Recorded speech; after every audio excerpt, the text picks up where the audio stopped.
RTV app వార్తల్ని క్షణాల్లో చదివే అవకాశం ఉంటుంది. ఒక న్యూస్ పేపర్, ఒక టెలివిజన్ ఛానల్ మీ చేతుల్లో ఎప్పుడూ ఉంటాయి.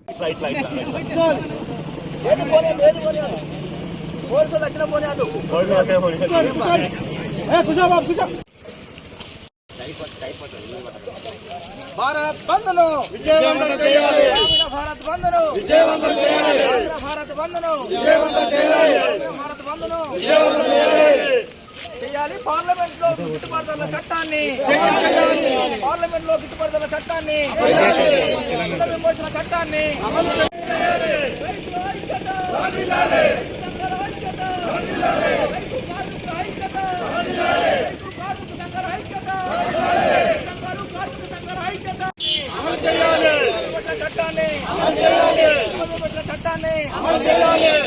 చట్టాన్ని రైతులపై పెట్టే కేసుల్ని రైతులపై పెట్టే కేసుల్ని రైతులపై పెట్టే కేసుల్ని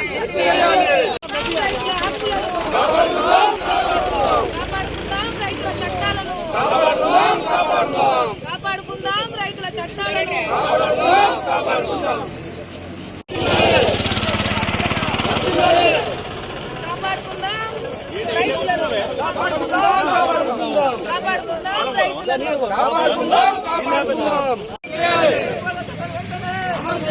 కేంద్ర ప్రభుత్వం ఇచ్చిన హామీ ప్రకారం గిట్టుబాటు ధరల చట్టాన్ని వెంటనే కేంద్ర ప్రభుత్వం ఇచ్చినటువంటి హామీలన్నింటినీ కేంద్ర ప్రభుత్వం ఇచ్చిన హామీలన్నింటినీ కేంద్ర ప్రభుత్వం ఇచ్చిన హామీలన్నింటినీ కేంద్ర ప్రభుత్వం ఇచ్చిన హామీలన్నింటినీ ప్రభుత్వం ఆచరిస్తున్నటువంటి విధానాలను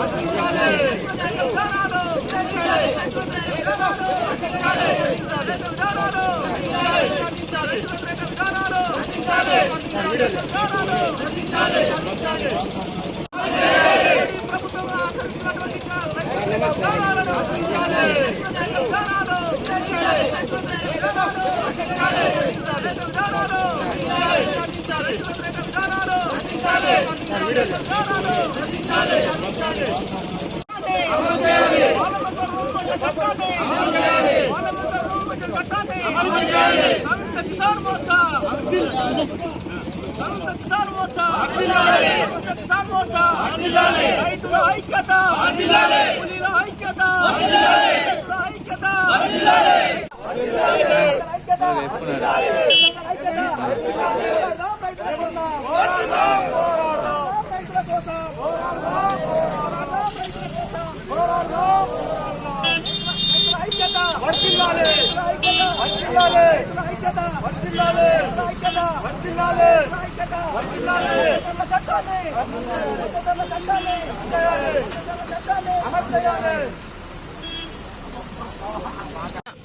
భారత్ బంద్ యావత్తు రైతులకు మోదీ కేంద్ర ప్రభుత్వం 3 చట్టాలు తీసుకొచ్చిన తర్వాత రైతులు వ్యతిరేక పోరాటం 100 రోజుల పోరాటం కొనసాగించిన తర్వాత వందలాది మంది చనిపోయారు. అందులో అక్కడ ఉన్నటువంటి బీజేపీ ప్రభుత్వం అక్కడ నాయకుడు కూడా మా రైతుల పైన యాక్సిడెంట్ కూడా చేసి చంపేయడం అనేది జరిగింది. దాని తర్వాత పెద్ద అల్లోకల్లోలం జరిగిన తర్వాత 3 చట్టాలను నేను రద్దు చేస్తున్నాను ఇక అనేసి చెప్పి మళ్ళీ ఆ 3 చట్టాలను మళ్ళీ అమల్లోకి తీసుకురావడం అనేది చాలా బాధాకరమైనటువంటి విషయము.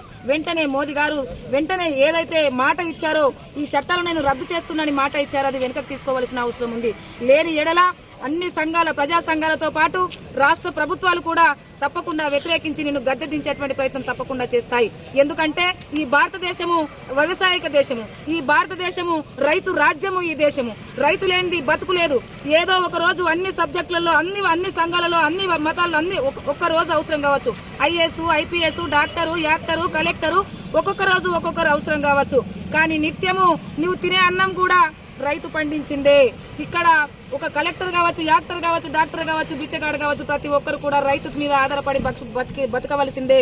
రైతు చట్టాలను రద్దు చేసి రైతుకు గిట్టుబాటు ధర కల్పించి రైతులను ఆదుకోకపోతే తస్మాత్ జాగ్రత్త అని కూడా మేము చెప్తున్నాం. ఎందుకంటే దాదాపుగా రైతులతో ఆడుకుంటే భవిష్యత్తు లేదు అని కూడా చెప్తున్నాము. రైతు లేని రాజ్యము ఎలా ఉంటుందో ఒకసారి ఊహించుకో అని కూడా మేము చెప్తున్నాము. రైతులు చాలా వెన్నపూస లాంటి వాళ్ళు ఈ దేశానికే. మరి అలాంటి రైతును నష్టపరుస్తున్నావు.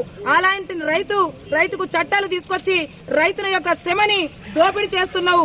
తస్మా జాగ్రత్త అనేసి కూడా ఈ సందర్భంగా తెలియజేస్తున్నాం. అందుకే వెంటనే వెనుకకు తీసుకోవాలి. లేని ఎడల ఉధృతంగా పోరాటాలు జరుగుతూనే ఉంటాయి తప్పకుండా అనేసి ఈ సందర్భంగా తెలియజేస్తున్నాం. మరిన్ని వీడియోస్ కోసం ఛానల్ ని సబ్స్క్రైబ్ చేయండి. లేటెస్ట్ అప్డేట్స్ కోసం వాట్సాప్ ఛానల్ ని ఫాలో చేయండి. అండ్ లింక్ డిస్క్రిప్షన్ లో ఉంది.